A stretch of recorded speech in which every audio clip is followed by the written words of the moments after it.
Hey there, true crime podcast fans. It's Patrick and Jillian from True Crime Obsessed. Each week on TCO, we recap a true crime documentary everyone's talking about, and we do it with heart, sass, and just the right amount of humor. So if you like the kind of podcast where two good friends chat about a case in a thoughtful way that centers the victims, you really gotta check us out. Yeah, we cover the well-known cases that you hear about in the news and the underreported cases that desperately need more attention. For almost 9 years, we've been one of the most popular true crime podcasts out there. We have over 30,000 five-star reviews on Apple Podcasts, and our brand new YouTube channel has over 50,000 subscribers watching our full-length video episodes too. So find and subscribe True Crime Obsessed wherever you get your podcasts. Something Was Wrong is intended for mature audiences and may be distressing for some listeners. For a full trigger warning for each episode and for a list of resources for survivors and their loved ones, please see the episode notes.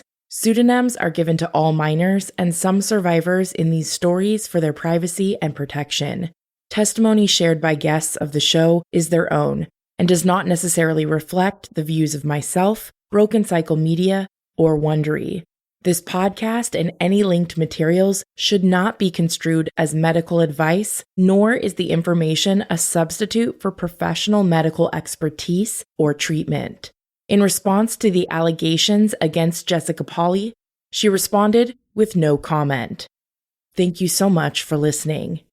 You think you know me, you don't know me well at all. You think you know me, you don't know me well at all. At all.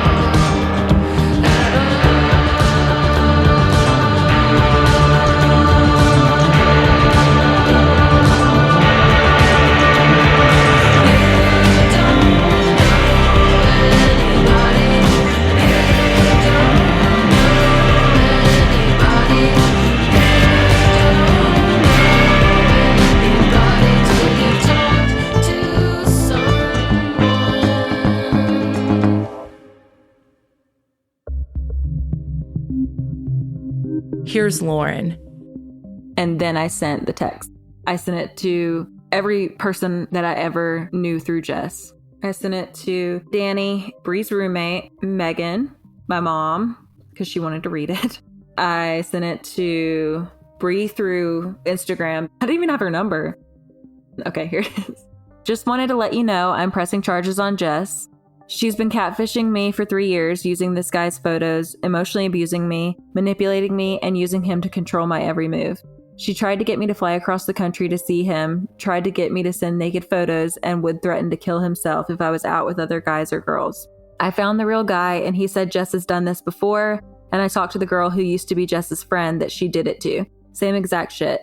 I'm worried about her son, so please make sure he is safe, and please look out for yourselves. I don't want her to do the same thing to you. I understand there are two sides to every story, but I have all the proof. It didn't feel right not telling you what she did, knowing I could have saved someone else from this traumatic experience. Here's Bree. So as Jess was sitting at our kitchen table and she saw that Lauren was at the police station, I'm nervous after she brought up the police station, and then Lauren sends this text to her. She wouldn't let me read it.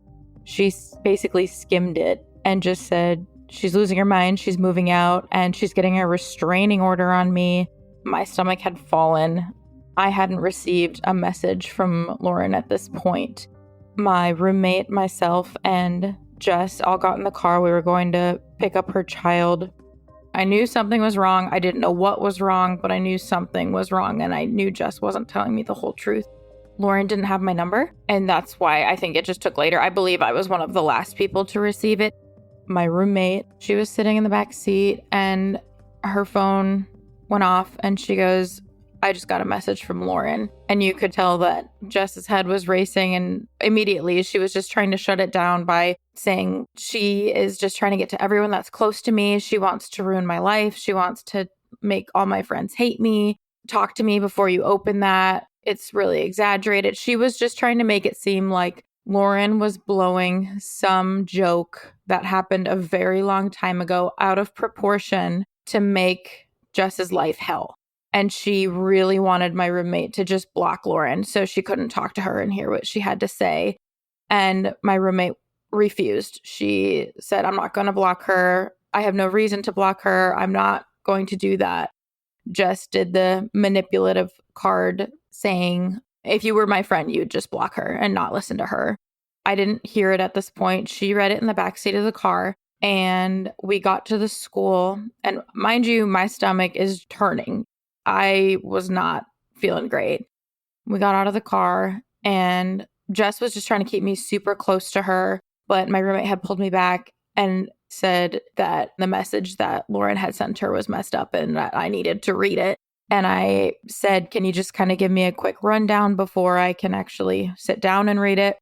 She said it sounded like Jess had catfished Lauren, and Lauren found out it was her and is basically telling everybody, and she's going to be pressing charges.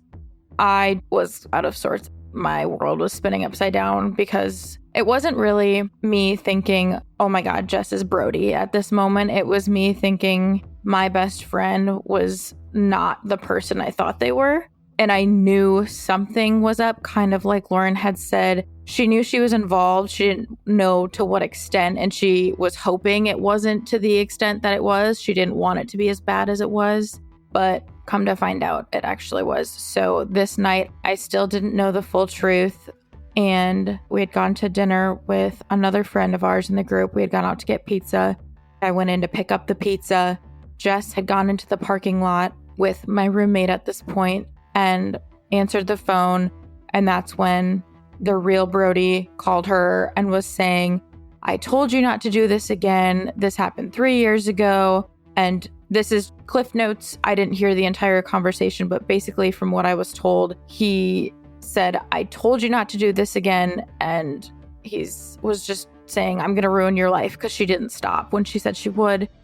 Per my roommate, she was just very stoic during the whole conversation. There wasn't a lot of remorse. She may have thrown in an I'm sorry. It wasn't anything emotional by any means, but you could tell she was starting to panic. And at this point, I just wanted to know what was going on, and I wanted to talk to my roommate, not with Jess.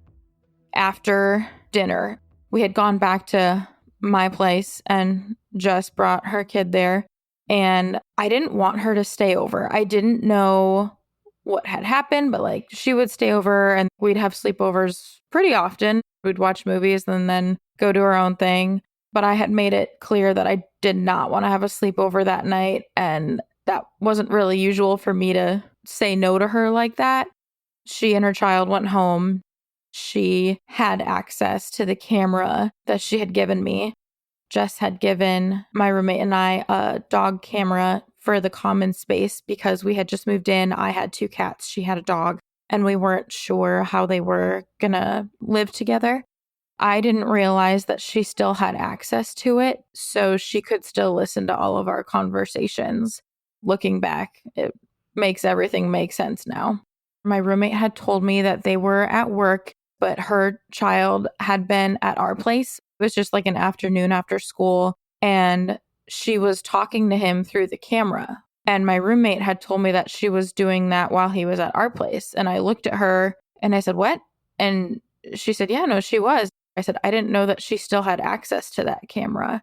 But that was after we had pieced everything together. That's how we knew that obviously she'd been listening to our conversations. And that's why she had been so clingy. She didn't want me and my roommate to talk and figure things out because my roommate was looking into it more than she wanted and things were going to come to light. It was all in this week. All of these pivotal things happened. Brody was still texting me at this time and wanted to watch a movie because occasionally that would happen. We'd both have a night off and we'd have a Hulu party. You can do that and sync Hulus and whatnot. But we were all talking and Brody wanted to watch a movie and gave me attitude since I didn't right then and there, basically just trying to get me in my room, not talking to my roommate. My car had been hit the day I moved here, so I was dependent on my friends and Uber to get it anywhere. And Jess was always like, oh, of course I'll give you a ride. She liked when I had to depend on her. She had the day off. I had to get a couple things done, and that was always the plan. But after everything had unfolded the previous evening, of course, I was uneasy. I wasn't excited. I knew I needed to have a chat with her, and I wasn't really sure on how to do that. So I asked her, can you come up before we go? I just want to talk to you.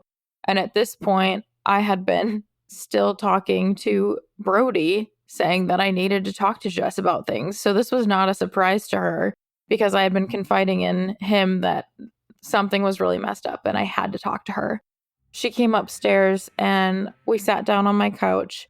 I didn't even lead into the conversation with anything. We just sat on the couch and I looked at her and I said, if there's anything you're not telling me about Brody, Brad, Matt, Will, this entire situation, you need to tell me now or it's going to be really bad. She just looked at me and shook her head, didn't say anything. She just shook her head and got really quiet.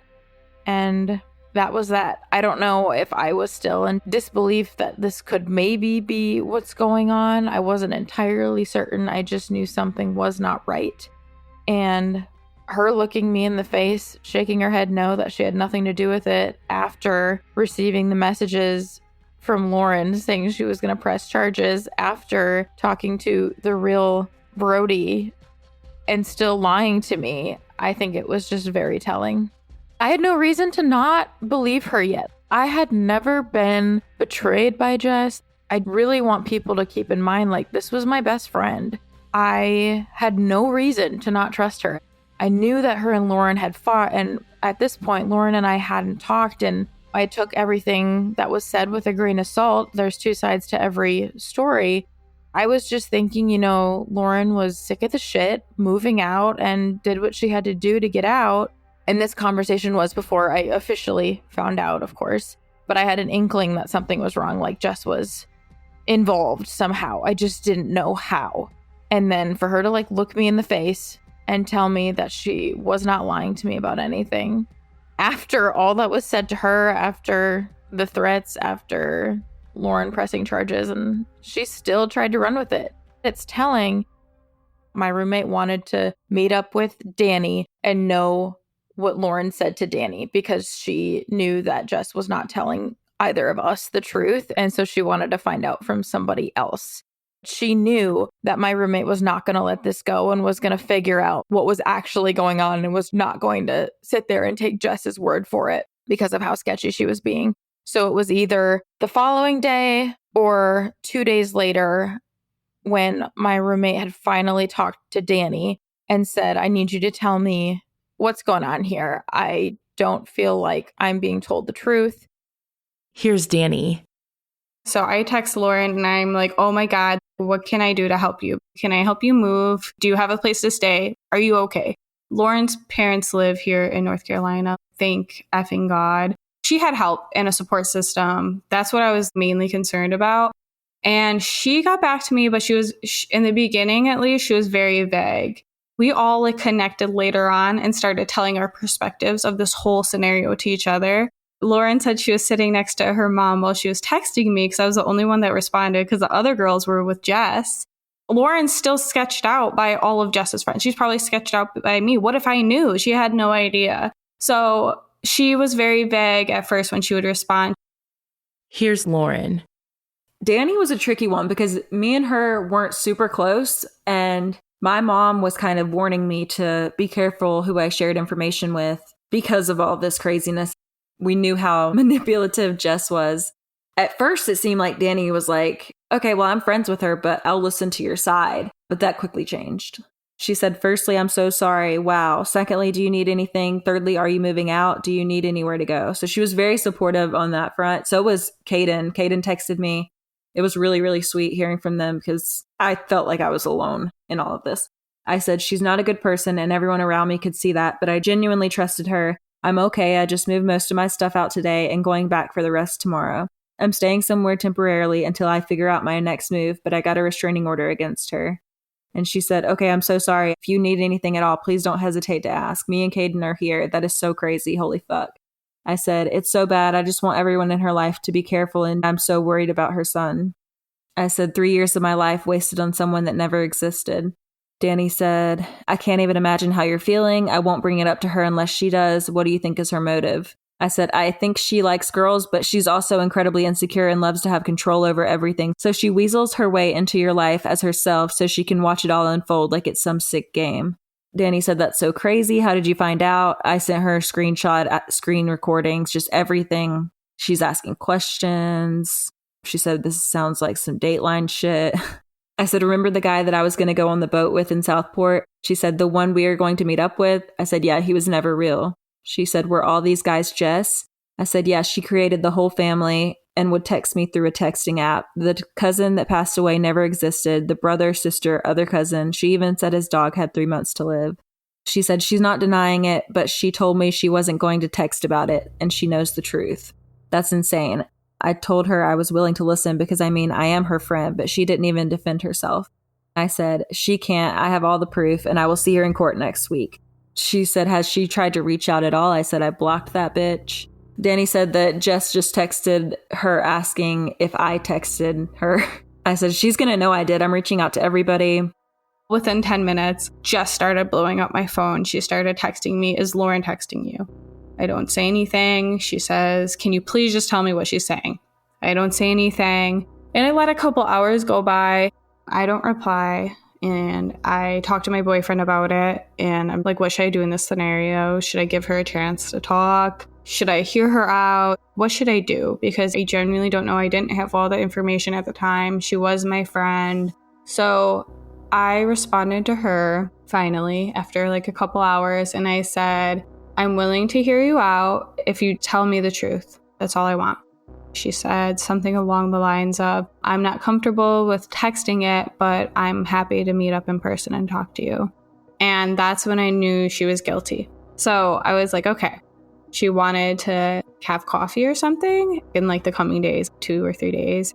That never happened because we found out a lot more information. Lauren, it feels like she trusts me a little bit more. She's sending me screenshots of the text messages. Like I have all the proof. She sent me all the pictures, the amount of abuse she sent me. It was just a lot of name calling. Some of them, Jess would be talking to her catfishes. So there'd be text threads of Jess and Brody back and forth together talking. And then she would screenshot them and send them to Lauren and seem like a good friend for trying to talk to her boyfriend for her. I'm like, you have to be batshit off your rocker. She just knew that some of the girls were in a place of a really bad depressive state. And she continued. We were really scared that maybe we would find out someone did unalive themselves because of her. The way these girls talked, it was like they were in such a low pit. Just took so much away from them, their whole identity, isolated them, even lived with them and isolated them in that aspect. It was insane. The thing with the suicide, the craziest part for me of that is that we work in healthcare and Jess would text these girls as a fake doctor. She basically used her own medical knowledge as manipulation to these girls to make it seem like he was on a ventilator in a hospital. She said in the text messages that he was an organ donor and he was going to be brain dead, but using terms that we would typically know as respiratory therapists and be able to convey to family members. It's wild. Bree's roommate texted me and said, hey, I want to talk to you. Can I call you? She calls me and we talk and she's like, I feel like I'm being lied to. And I'm like, well, I'm not sure what she's told you, but probably not all of the truth. And I tell her everything that Lauren had told me from start to finish. And she was like, I'm definitely being lied to. She downplayed the whole situation and said that this was a surface level prank. She was like, I'm pulling up to my house now. Can you repeat everything you just said when I get around Bree? And I was like, yeah, of course. Here's Bree again. Danny had filled in my roommate. My roommate came home and she goes, I need to talk to you. And I could just tell it was not going to be good.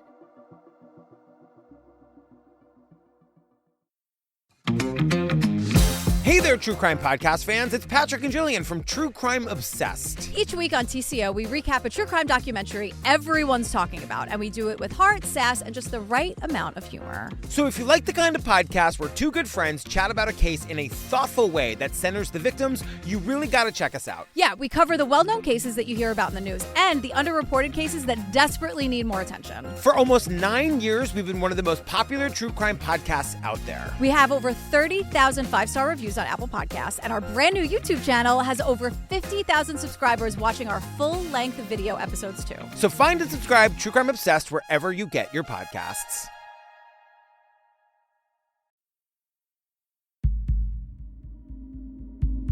Tears had welled in my eyes. I knew this was not going to be good. She had told me that she had talked to Danny and gave the details.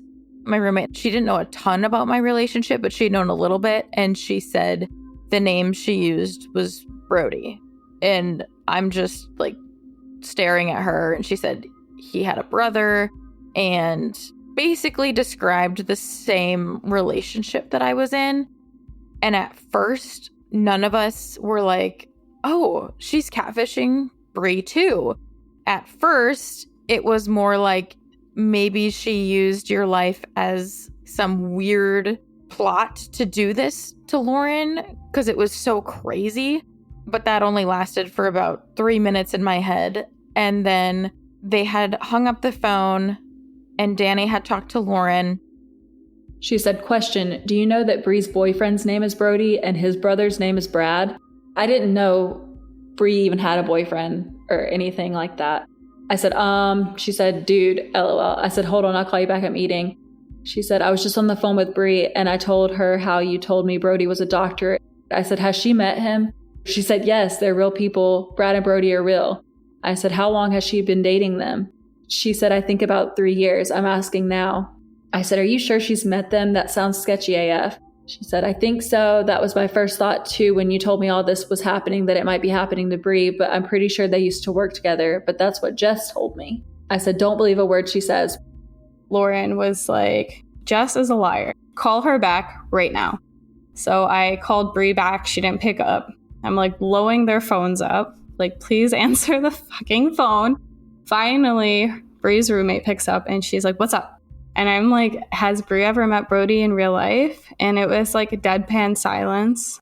And then I just hear her scream, cry. And oh my God, it was horrible. It was just crazy. The switch that flipped in real life, it felt like a movie. The whole room felt like it spun upside down. I never experienced anything like that. It was so crazy. The Lauren story.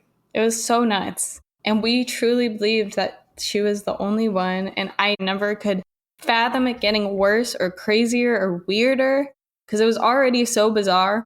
And then I'm on the phone and we connect the dots and it's 10 steps way worse. Here's Bree. Danny called her back and she looked at me. I'm standing in my doorway. She's in the kitchen and she goes, wait, have you and Brody met? And that's when I broke down. I honestly don't remember what words exactly were said. It was life-changing. I had screamed because it hit me that as bad as this was, it wasn't a real man being this awful person to me. It was someone I thought was my best friend, emotionally manipulating, torturing, terrorizing me. All of this awfulness was literally just a game. My head was spinning.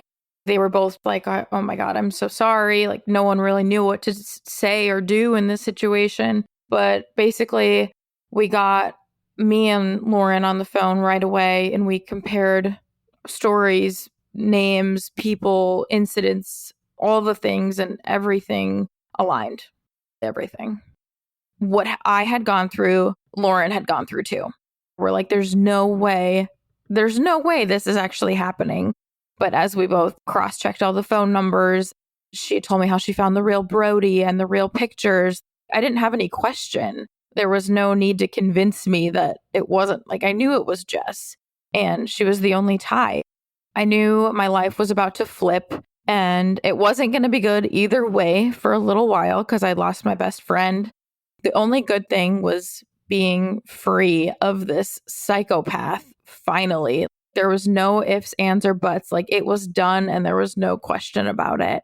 I just remember calling my mom minutes after I got off the phone with Lauren, and I told her she was right. Earlier that day, we had talked on the phone, and this is the very first time anyone in my life had ever suggested it could be Jess. And I remember saying, there's no way. She questioned whether it was real, as did Emily. But me saying that I had met him once, that was always in the back of everyone's head. But never once did anyone in my life ask if it was Jess. They all questioned if it was real, of course, but nobody ever thought it could be her. I remember calling my mom, and I had feelings all over the board. I wasn't sure what was right, what was real, what was going on. I mean, I was just crying. I couldn't believe it. She was never like, I told you so. She never made me feel stupid. She never made me feel bad for telling her that I had met him. We talked about how I had enough hate for myself at that point that she didn't needed to add to that. She knew I was being as hard as I could be on myself. But she said, all we can do is move forward. And first and foremost, she wanted me to get to the police station to get a restraining order as well. Here's Bree's mom. When I found out it was Jess, immediately I'm like, there's no blame that's going to happen here. This is not the space for that. We're going to move forward and we're going to fix this. I wasn't going into, how could you see somebody for 4 years? That's not what it was about. I mean, I'm old, but I'm not stupid. I know what happens online with younger people, whatever. It is what it is. It's not my place to judge. That's not my job here. It was like, okay, what are our next steps? What do we have to do next? I did have a last conversation with both Brody and Jess. She tried to be Brody till the very end. I said, you lied. You're a monster. Brody was like, I don't know what you're talking about. Who's Danny? Trying to just play this off. And then I figured it out. And the last thing I said to Brody was, this is all fucking fake. What in the actual fuck? That's when I texted Jess. And it sounds so stupid, like saying it now. I don't know why I didn't just text her right off the bat, but I was probably still just in like this shock mode. The last text thread between Jess and I was Tuesday, August 29th at 6:16 p.m. I said, you have a lot of explaining to do. Jessica, what in the actual fuck? Are you him? Tell me the fucking truth. She said, I will call you. I said, tell me the fucking truth. She said, you already know what I did because I've told you. All we've talked about for a week straight. And I said, you lied. She said, what did I lie about? I said, you're a monster. She said, call me. Can you call me? Or can we talk in person? I said, what in the actual fuck is wrong with you? She said, Bree, I don't know. Can we talk about it? I don't know what I can do for any of it. And I said, I don't want to speak ever again. And I blocked her. So I went to the police station. I just needed to talk to either a detective, a police officer. I needed to explain what was going on. I couldn't get a restraining order. I had to go to the court during like a certain time frame is what I was told. So I didn't go till that next morning. But that night I was trying to get my story in writing so it was documented as soon as I could. And it felt like it was just getting handed off to, oh, you need to talk to someone in this district, or you need to talk to somebody in this section of the office, or you need to talk to someone here. I was retelling it over and over, and I felt insane. I don't feel like anyone really took it really serious. I had gone to the courthouse that next day, and I filled everything out to get a restraining order. And initially, it was not granted. There was one for more of like a domestic violence, and there was one for basic generic restraining order. And they had given me the wrong one to fill out, so it was automatically dismissed. You could tell they really didn't even read it. It didn't take long. I was so confused. Then I went back, and I believe this was even a couple days later with like work schedules and everything, because it was not close. So then I went, and I just remember it took a long time. They were reviewing everything. It was submitted and I got it filed. So the second time I attempted, I got the right papers filled out. It was granted. However, it took a very long time to serve Jess with the papers.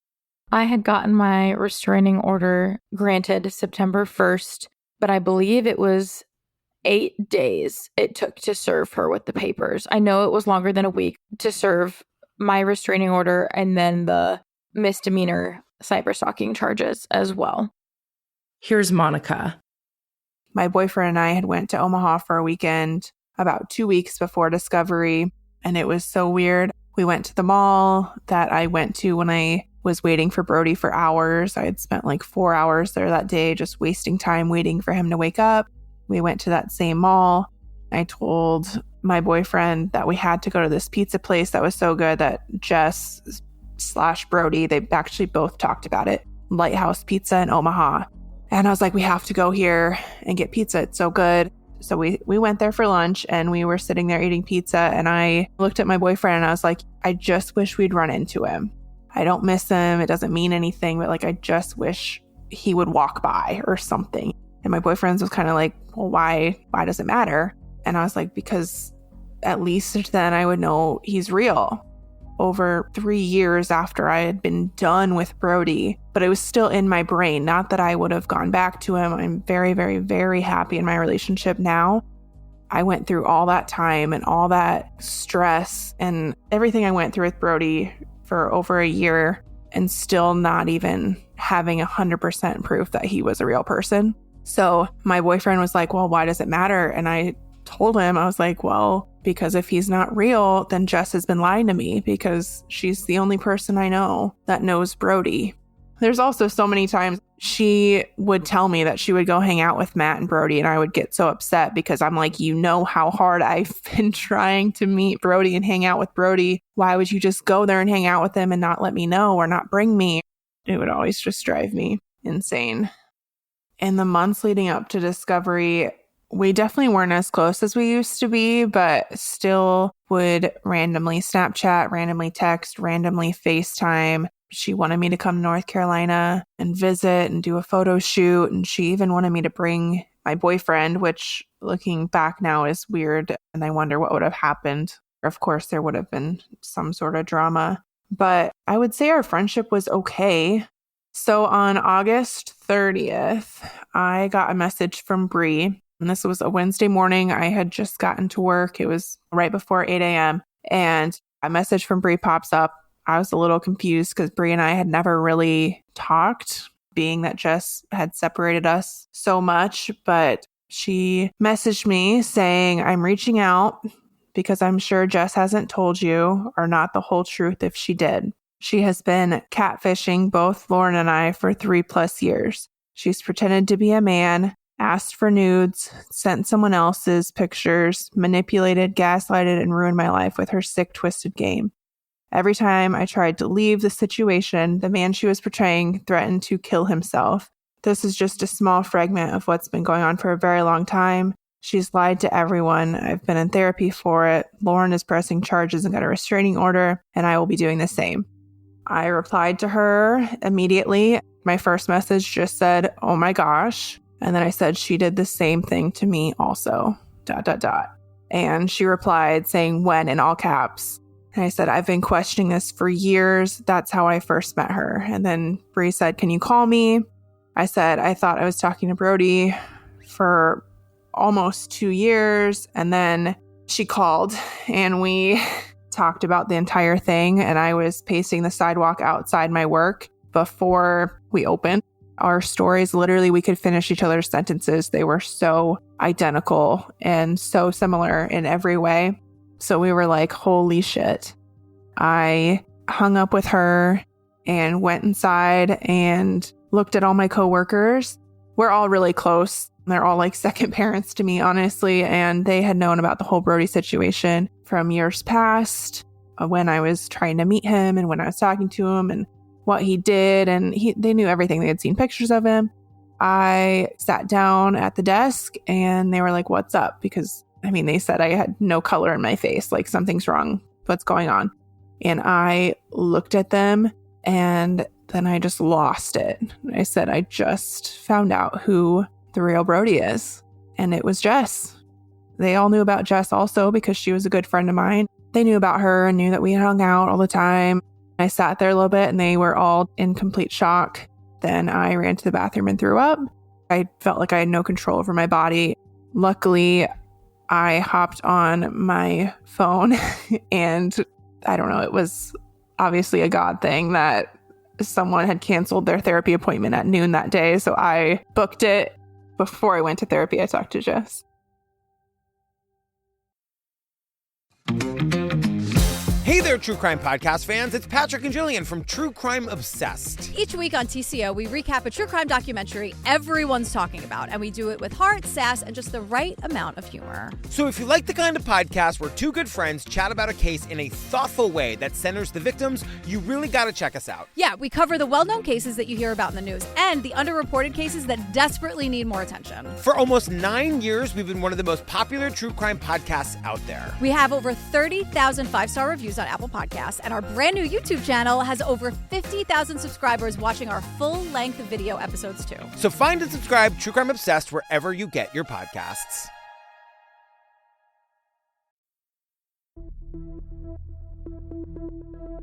So I got that phone call and talked to Bree around 8 a.m. that day. And then I talked to Lauren also, and we'd been texting, and she also called me. And I was at work, but I had pretty much been on the phone all day talking to these two about what we had discovered. Then at 10:12 a.m., I get a text from Jess saying, I do need to talk to you about something when you have time, period. I, of course, am freaking out, texting Bree and Lauren like, oh my gosh, she just texted me. Obviously, she did not know that Bree had already reached out to me and we've already connected the dots with this situation. I'm just like, what do I say? Do I act like I don't know? Do I confront her about it? What should I do?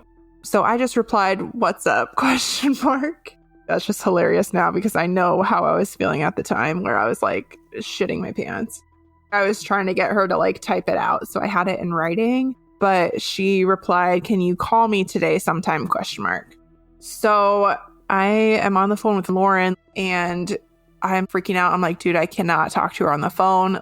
I will lose it. I'm not strong enough for this. She was like, I'll be on the phone with you. I'm just going to mute myself. She was helping me by sending me what to ask because my brain simply was so in shock at the time that I could not have a conversation with anyone, let alone the person who'd put me in this state.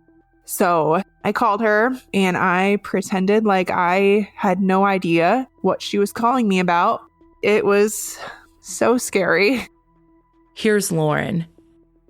I told Monica that we could call her and I could be on mute and record the call. Now it is. Okay, so I have to try to call her now? Yeah, I'm nervous. I'm so fucking nervous. I asked Bree if I should act like I don't know at all because I don't.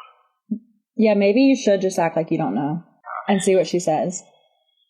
Just be like, you're at work. All right, I'm calling her. Okay, I'm muting. Her fucking everything. Okay. And I hate that it happened, but I just wanted to be honest with you and like talk to you about it because like I care about you so much that like obviously like we didn't keep talking or anything like that, you know. I just needed to be honest with you about that. So what happened? Like Brody. Yeah, I wanted to be honest with you and tell you like he wasn't real. So it was you? Yeah. And I like made that profile or that like whatever you call it, the Hinge account, like to make friends. I don't know why, like I like did that to make friends. I have no idea. And I had a long talk with like my aunt and stuff last night, and like I need to call Monica and talk to Monica about it. Yeah. And it's really hard for me because I don't know. Like, I love you to death. And I mean, I have, we have, like, such a good friendship. And I didn't want, like, any secrets from any of it. And I wanted to be able to talk to you and, like, tell you, like, what happened and what it was. And because, it was one of those things that's hard, like, when you're doing that, like, to just stop because you're, like, maybe, like, a little attachment is going with it. And it's, like, it's never supposed to be that. And I just got caught up with it. And I needed to be honest with you. And I appreciate that. But, I went through a lot with Brody, and you know that, and I was hurt and really fucked up by that situation in itself. I know. And I think that's, like, the hardest part is, like, it didn't need to become that. And it did. Like, I used to, like, when I would, like, be with you or I would, like, see how hurt you were by it and stuff, like, I didn't want to keep doing that. Like, I didn't think that, like, anything could ever come from that. You know what I mean? Like, without, like, meeting or anything. Yeah. I don't know if that makes sense. Like, I guess I never expected, like, emotions to, like, get involved with it. I just wanted it to, like, fade away, which, it did. Obviously we, like, quit talking, but, like, it didn't matter, like, when we had talked a lot, I sent Brody pictures, like, everything. Yeah, but, like, I just want you to know, like, I don't have any of that stuff, and I think that, like, when I was talking to Alicia about it, like, in the moment you try to, like, make it as real as you can. And I think that that's, like, what's really hard is, like, it was never, like, get pictures like that or anything like that. It's just, you, like, go with it, and it's just, like, when it happened, I didn't know how to just, like, stop it, and, I don't know. There's no excuse for any of it. I just really needed to, like, be honest with you, and, like, I wanted you to be able to talk to me about it, and I know it's really hard because that can, like, ruin, like, a trust between us. So, like, I just want to be able to give you whatever you need from me, because I don't, like, I know it's hard to say, like, I don't want to lose you, but, like, I don't want to lose you, but I want to be honest with you.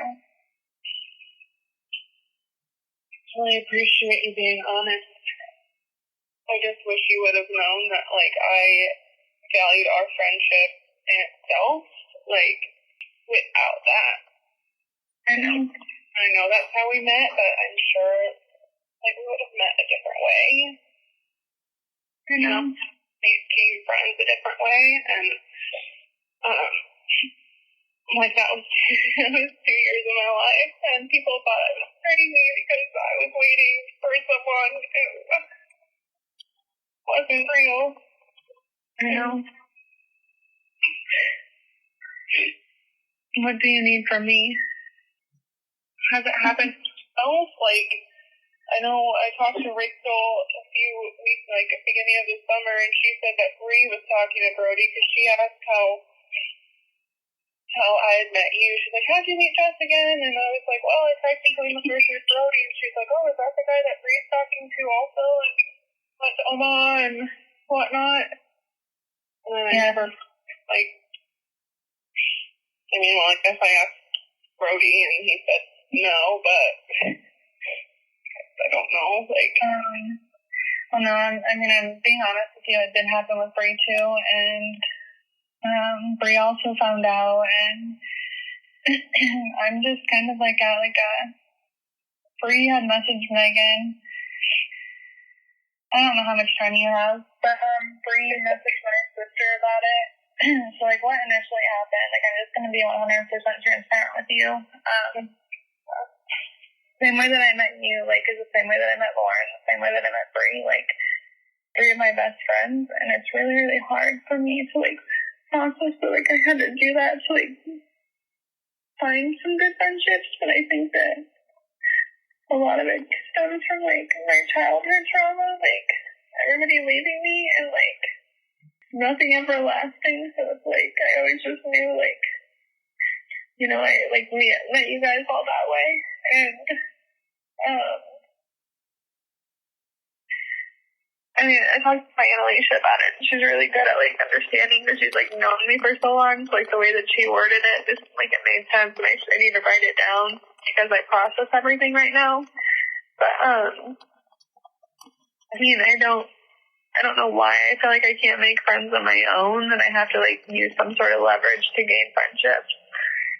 And then, like, just, like, you know, everyone's like, well, why didn't you just, like, ghost them and stuff? And it's like, why would see, like, you guys upset, like, if I didn't respond, or, you know, like, I saw the emotions behind it, and I'm like, well, I don't want to be the reason for that. And so I would just, like, put the Band-Aid over it and, like, keep responding and keep talking. So, like, with Bree, it got super, super toxic and not good.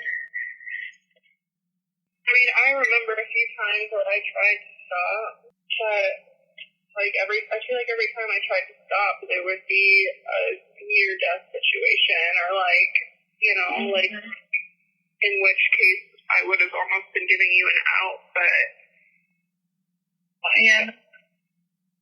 And that did happen, but, like, it's hard because, like, I don't really feel that way. Like, I don't feel like I'm suicidal or anything like that, and I mean, I'm not at all, like, as myself. Like, I'm scared to die, and, like, I don't know why, like, that was the, like, I don't know why that's what I said. You know what I mean? Like, I don't, like, the Snapchat I have Brody on, I mean, added Kenton at one point, and, like, all that just really confuses me. Like, why if you were trying to stop things or, like, end like that, then why was it, like,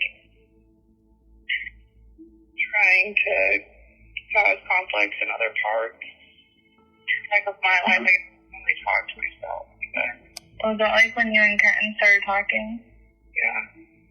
I think it's because he, like, showed up on, like, the suggested thing or something. But I don't think, like, I was trying to, like, go out of my way to, like, cause conflict between you and Kenton at all. I don't know why. I don't remember why I did that, though. Not at him. And I mean, you know, when I saw, like, you were with Kenton, like, it was, like, it made me really happy because that's all I wanted for you. And I mean, that's what I still want for you no matter what. But I just was, like, knowing that you had moved on and found somebody that, like, you deserve because of, like, how good of a person you are, like, that made me happy. And that's what I, like, wanted to see come from all of it. Like, where I wasn't able to stop talking, and I don't know why, and I don't know if it's just something I held on to because I had nothing else to hold on to. I have no idea. And I don't know if maybe, like, I thought, you know, if, like, you guys stopped talking, maybe you're like, well, I no longer have a purpose with Jazz, and so I have to, like, talk to a therapist to, like, really process all of it because it is a lot right now, and I just want to, like, go through it the best way possible. And I mean, you have questions. I have questions, like, for myself, but, like, I don't know how to answer them right now because I don't understand everything other than, like, what my aunt was talking to me about, or, like, my friend Sarah. And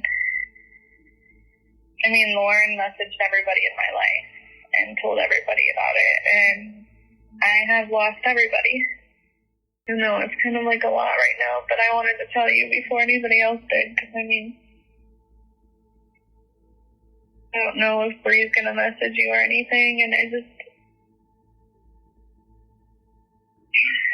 appreciate you calling me and owning up to it, but I think I have a lot to process, because, I mean,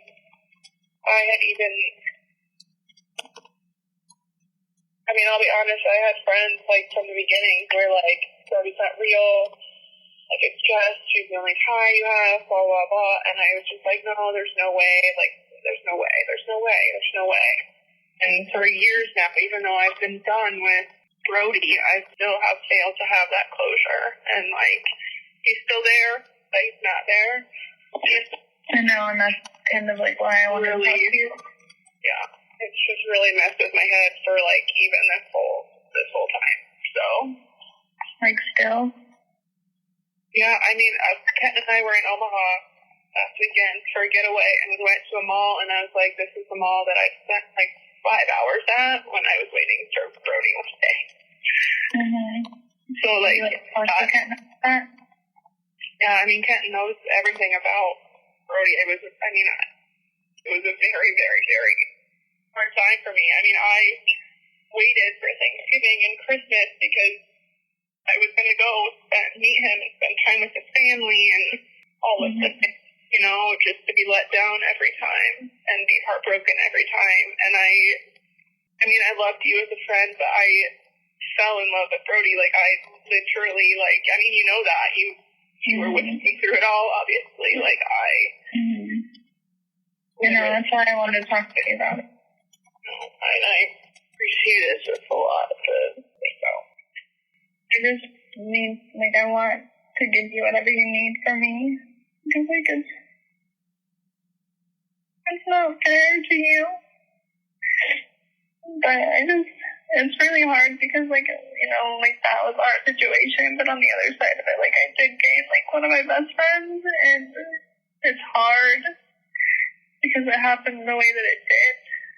I just want to, I mean, it hurts me that I hurt you, and it did the entire time. And, like, even with, like, it lingering, I mean, I know what you mean about, like, no closure, like, obviously on Snapchat and stuff, but, like, I think I just didn't know how to, like, I think I tried to, like, stay available if you ever needed anything, but, like, at the same time, like, it doesn't make any sense because, like, I didn't want to keep going with it, you know? Like, it was just, like, eventually I just wanted, I mean, as happy as I am, like, everything has come out now, and I can, like, start, like, processing things and, like, going to therapy for it. Like, it is hard, and I don't know. I don't really have, like, the right words to say in regards to all of it. I know that I made a mistake, and, I mean, hurting you, hurting Bree, like, hurting anybody wasn't what I ever wanted. I had just hoped that it would just, like, I mean, just, like, talking stages, like, with people, like, it just kind of goes away. Like, if, you know, you don't see each other, you don't have anything to hold on to, and I don't know if, like, the talking just made it harder to just, like, put it behind or what, but something did, and, yeah, I don't really know. And Lauren has gotten really nasty with it, and, I mean, that's fair, but, like, I don't know how to, like, not have Bree, and I don't have her anymore, and I'm like, I mean, before anybody else told you, I wanted to talk to you about it because I want, like I said, I know that like, ruins a lot of trust, and it, like, put you through a lot, and like you said, it's still affecting you, and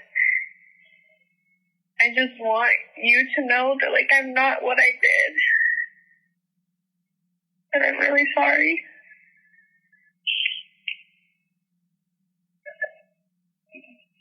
And whatever you, like, need from me. I think I just need to think about it because it was just, like, a lot of manipulation and, like, I don't know. The only word I can think of is, like, brain sucking and heart sucking. Like, it sucked with my heart, sucked with my brain, and, like, I mean, it took a lot for me to, like, be done with him because I honestly fell so hard, which, like I said, feel absolutely stupid for because I never met him, never talked to him on the phone. Like, I don't want you to feel stupid for that because, I mean, I understand, like, why you do, but, like, that stuff happens a lot, you know, like, we've all been there and we've all done that. Like, when you talk to somebody, and we talked a lot, you know, like, things get involved, you know, and I don't feel like you're in the wrong for feeling that way, and I know that you're gonna feel that way, and especially with me, like, talking to you about it right now, you know?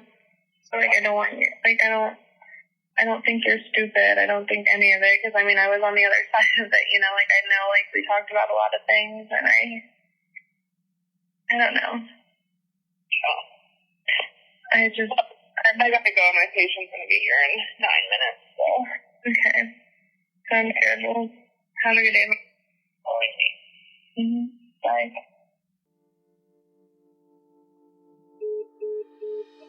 Listening back to the phone call, I can tell my head wasn't there because I was so in shock and reacting to everything that had already happened that morning. I definitely wish I could have been a lot stronger with her and firmer with her and angry with her, but I was just so frozen. Like I said, I literally had to have someone texting me what to say while I was on the phone because that's just how frozen I was. But her saying her main excuse for the whole thing was she had to do this to make friends. And did I believe that a little bit when she said it originally? Maybe. But of course, immediately question, like, okay, if you were just doing this to make friends, why did it keep going on and on and on after we were already friends with you? We were friends, we were good, yet it kept going on. And to the extreme that it went on was insane and uncalled for. Why was it so abusive and so manipulative and so trapping? And the level of extreme that it went to was just insane. I know the other girls tried to get out of the relationship with Brody so many times, and she wouldn't let us out of it. So that was another question I had. Like, if this was just for you as Jess being friends with us, then why didn't the Brody stuff end? She has an excuse for freaking everything. And she just went on to say, oh, well, I felt like if you guys didn't have Brody in your life, then you wouldn't want me or need me as a friend anymore. I understand where you're coming from there with your excuse, but obviously I know that's a lie. I told her, like, we were friends, and had Brody not been in the situation at all, we would have been friends. And there's no reason for it to have gone to the extreme that it did. But then also back to her saying she was only doing this to gain friendships. Looking back at that now, I say that's complete bullshit, as we have learned of so many other victims that she has done this to, where they were friends first, like anonymous college roommate people she did this to in high school, etc. She was friends with all of them first, and then brought in a catfish character to them in one way, shape, or form, whether it was passing notes or MySpace or Facebook or Tinder or Hinge. That was just her excuse for us. But I think the friendship excuse that she has now is just stupid. If this was just for friendship, then why was Brody asking us for sexual pictures and sexual messages? Why was he so pushy with that? Here's Lauren again. Jess starts crying alligator tears, talking about how she's so sorry. And she says it so casually for it to be what it was. And she's like, Brody, yeah, that was me. And Monica has to act like she has no idea what Jess is talking about. And I'm sitting there telling Monica what to say or questions to ask. I think it was laughable. I think it was pathetic. I think she was mid-texting her other victims while she's on the call. She sounded distracted. She sounded so insincere. She sounded like she was doing damage control. I could go on and on. She talks about how it wasn't sexually motivated, which is a huge lie. I want to preface this by saying that I don't want to talk about this, but I think it's important to shed light on it because it's sick and it's violating, and it was a part of something bigger for me because it was something that I opened up to Brody about and discussed my own struggles, and the responses that I got back from Brody were sickening. I mean, if I typed in a certain body part into my search bar, I could scroll the entire probably podcast length of her saying disgusting shit that she wanted to do to me. Looking back on it, yes, it was disgusting, but it was too much for someone that I've never met before. And I remember pressing the brakes a little bit and being like, I'm not comfortable saying these things. I don't mind if you say them to me, but I'm not going to reciprocate that with that same energy because I have issues with that. And I was trying to open up to him about that so that he would stop being so aggressive and being so sexual all the time when it made me incredibly uncomfortable. The main thing was just, I didn't know what to say back. It would make me uncomfortable. So I would tell him, yeah, like things are different with me than probably some of the girls you've been with. It's going to take me more time. I need you to be patient with me, but that doesn't mean I don't want these things. It just means I'm going to have to take my time to get there and I'm going to have to trust you. I also wasn't getting very much from him that made me feel like I could trust him. He said, being a guy, it's a frustrating situation because I don't want to feel like I have to be cautious all the time and I'm not the one to wait on you to make a move. So now it's just me constantly overthinking. I don't want to read all of it, but I said things are probably going to be a little bit different with me in intimate aspects because I've had some trauma with that and I'm learning not to associate it with negative things. He says, I'm just not used to being told I can't talk about how bad I want a person. I hinted at the idea that he was coming at me a little too strong. He says, what if I'm too much for you? What if we're not sexually compatible? I guess I'm just too sexual and I don't mean to be.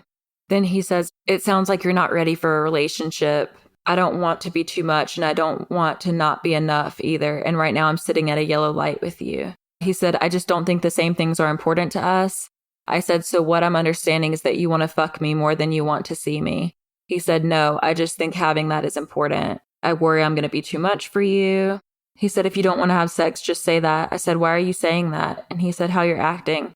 I said, you're acting like that's the most important aspect of finally meeting, and it's not. I want it to happen, but spending time with you for the first time is enough for me, and sex is just a plus. I said, I guess there are things that are going to trigger me, or there's going to be times where I don't want to do anything. He said, how have you had hookups if that's the case? I said, because I hadn't processed it yet, and I just turned my emotions off and would numb it out. And it didn't help that I was drinking. It's very common that people who have trauma try to get over it by doing more of it. And he said, so I'm just lucky, you're saying? I said, how are you lucky? And he said, so all these other guys got to fuck too, and it was whatever, but I have to be cautious of what I do so I don't cause a trigger. You don't just have a trigger just to have it. You have to know what your trigger is. I sent him a screenshot that says, you may or may not know what's caused it, and that's okay. He asked me to go into detail about trauma and stuff that had happened to me. I said, I don't want to dangle a carrot in front of your face and then decide I don't want to and not feel like I can stop. I said, you need someone that hasn't gone through what I have. Simple as that. He says, it's not about being with someone that has or hasn't, because you're not the first girl that's been through that. I said, I'm fully aware of that. And he said, okay, so again, you can explain what you said. I'm not asking again. I'm trying to be on the same page and understand. I said, stop demanding things from me. I don't owe you an explanation. What is there not to understand about what I said? I don't want to feel like I can't stop something because I've already started it. And he starts getting mad. He said, I can't beg you to help me understand. And honestly, I don't care anymore. You refuse to help me understand the situation. So if I do something that pisses you off, so be it. You had the chance to open up and refuse to, and now I don't care to know. It is what it is. I said, LOL, you don't care, say less, go find someone else. I'm not your problem anymore. He said, no, I don't care because clearly you don't either, or you would have talked to me about it, but I'm not going to keep fucking caring when you refuse to open up and help me understand. I said, I would never say that about something you struggle with and don't want to open up about. That's foul. And then he says, it's very obvious you're looking for an out from this so you can run back to him. I said, you think I'm using my sexual trauma as an out? Listen to yourself. What the actual fuck? And he's just going on and on. I'm saying, I'm disgusted. He doesn't think he owes me an apology. I said, you blatantly said I'm looking for an out to be with him. Once again, I confided in you about something I haven't told many people, and it backfires on me. I don't know how to talk about the vibrator. I don't know how to bring it up. When did that happen? I was in North Carolina. Was it a gift? Like that he sent you? It was a previous gift. From someone else? Yes. I think I screenshotted something on my phone and it had the app on it. And he recognized the app and said, you have one of those? It's a remote control vibrator. Someone can control it from anywhere in the world. It connects through the app. You get permission through sending a text message, and they can access it if they have the app downloaded. They can change like the speeds and the different settings and whatnot. And he kept asking me to let him use it. And finally I did. I think it happened like once or twice. It wasn't much because it was too much for me. I think it just made me feel shameful or something. I don't know. Because he was so hot and cold, I didn't feel safe with him. And I have to personally be very comfortable with someone in order to do that. I'd never met him. I'd never talked to him on the phone. And I had these thoughts in the back of my head, like, what if this guy isn't real? I just didn't feel comfortable with it. It definitely revved up to the point where he would be like, well, gonna go get off. Good night. Like, he would tell me all the time when he was getting off. And it wasn't like him talking dirty. It was like, hey, I'm gonna go get off. Okay, I'll talk to you tomorrow. To the point where you could tell he would get like mad if he didn't get off or finish or whatever. It was annoying. It was frustrating. I think she has some sort of sexual attraction to women, and she can't sit with that. She does not want to believe that and doesn't want to come to terms with that, and then has these relationships with these women, but then claims that she is just trying to make friends with them, because it was obvious that when the sex was gone or when the relationship was gone, she wanted me gone, or she didn't care if I was gone. I remember she one time got actually mad at me that I didn't want to go to sleep in her bed. I think her son was gone to a sleepover or something. And she's like, I can't sleep without someone touching me, or like without my body touching someone else's. In my opinion, it didn't sound weird. She liked to have a body next to her while she was sleeping, which I get that. But I didn't want to, because I like to spread out while I sleep, and I just didn't want to. And it became kind of a problem to her. She was just like, all right, fine. I don't remember exactly how mad she got, but she definitely was upset about it. Because I remember asking her the next morning, I was like, were you actually upset with me that I didn't stay in the bed with you? And what did she say? She just said the same thing about how she likes to sleep with people, or she doesn't sleep well. Here's Bree. The grieving part of it, which I did throughout all of the suicide attempts. And I cannot reiterate enough how freeing this was, because I hated this person and I couldn't get away from them. And I had been in survival mode for so long. I was so happy to be free. It sounds so messed up. Like, why were you there for so long? I was upset that I thought best friend could do something like this to me. But the thought that I was free of Brody, it was life-changing, which people also probably won't understand, but I did, no matter what I tried to get away. Like, I just could not in a way that I could emotionally handle at that time. Whether I blocked him, he'd reach out to me, someone else would reach out to me. It never ended. And it was like, this is done, and I can move on and get on with my life and focus on myself and be happy again. I've had a lot of people say you might have big waves of grief come and hit you. It could happen. It hasn't yet. I'm still very like, this person betrayed me. The hate that grew for this person that kept torturing me and not letting me go, like, I don't miss that at all. After being made to feel crazy for so long, I had cried so much about that stupid situation and grieved it for so long. By that time, I was just like, oh my God, it's finally done.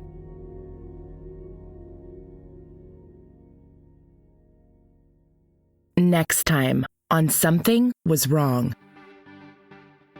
She has pictures that are on my camera roll that was never uploaded anywhere. Unless Jess was outside of the restaurant staring at me, seeing me and this guy sitting at the bar, being able to describe the restaurant I was at, knowing what he looked like, there's no way, unless she was actually there watching me. It's terrifying to think about this girl who caused so much pain and anguish to all these people, destroying these young women's lives. This person on the other end immediately was like, who are you? I don't know who you are, and if you keep telling people that we're boyfriend and girlfriend, I am going to call the cops. 14 at the time, and I'm just like, what the fuck? Even as a friend with Jessica, she always made me feel like I was not good enough, like I was not the pretty friend. So Jess and I loaded up in my Jeep in the middle of the night and drove 500 miles to Wisconsin to this hospital that Mitch was supposedly at. None of us expected it. We turned around and she was right there. She's already been caught red-handed, and she's keeping this story up because she thinks that I'm going to be too embarrassed to admit it to my new boyfriend that I had been catfished, that she could get away with it. I told the FBI one thing at the end. I said, if you ever get her on anything and you want to arrest her, I want to be there. Thank you so much for listening. Until next time, stay safe, friends. Something Was Wrong is a Broken Cycle media production, created and hosted by me, Tiffany Reese. This season, our theme song, You Think You, by Glad Rags, is covered by Palehound. For music and tour dates, go to palehound.com. If you'd like to support the show further, you can share episodes with your loved ones, leave a positive review, or follow Something Was Wrong on Instagram at Something Was Wrong Podcast. As always, thank you so much for listening. Telephone, now they're on. I hang up, but I know it's not their fault. They think they know me, they don't know me well at all.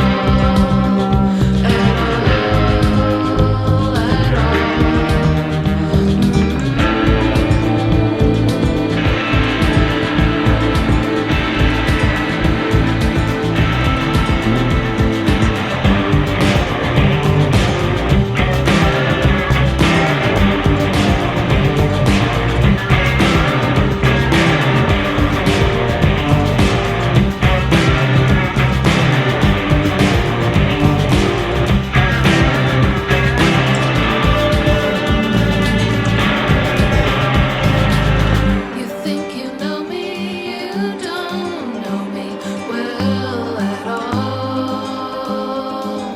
You think you know me, you don't know me well at all.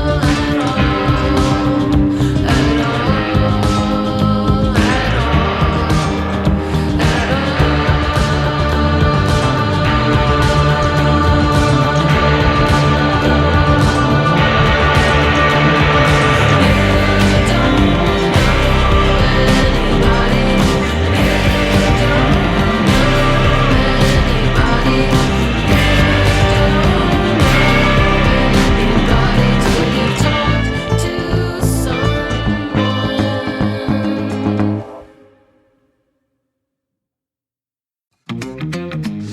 Hey there, True Crime Podcast fans. It's Patrick and Jillian from True Crime Obsessed. Each week on TCO, we recap a true crime documentary everyone's talking about, and we do it with heart, sass, and just the right amount of humor. So if you like the kind of podcast where two good friends chat about a case in a thoughtful way that centers the victims, you really gotta check us out. Yeah, we cover the well-known cases that you hear about in the news and the underreported cases that desperately need more attention. For almost 9 years, we've been one of the most popular true crime podcasts out there. We have over 30,000 five-star reviews on Apple Podcasts, and our brand new YouTube channel has over 50,000 subscribers watching our full-length video episodes too. So find and subscribe True Crime Obsessed wherever you get your podcasts.